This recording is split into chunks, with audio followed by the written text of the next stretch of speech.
in here? Putting a fiber optic What is it for? for the school. For what though? Just internet, For what kind of internet? e-text. Does that have anything to do with 5G? Yes.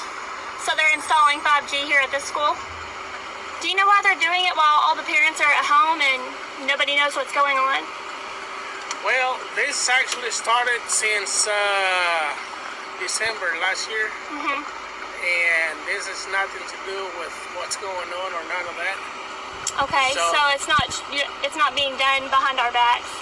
No. Do you know that 5G is going to be very harmful for children and that cancer is going to skyrocket? No.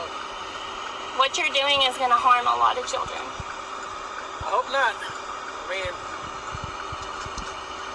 I'm just a contractor for them, so I know. A lot of us parents are very, very concerned though.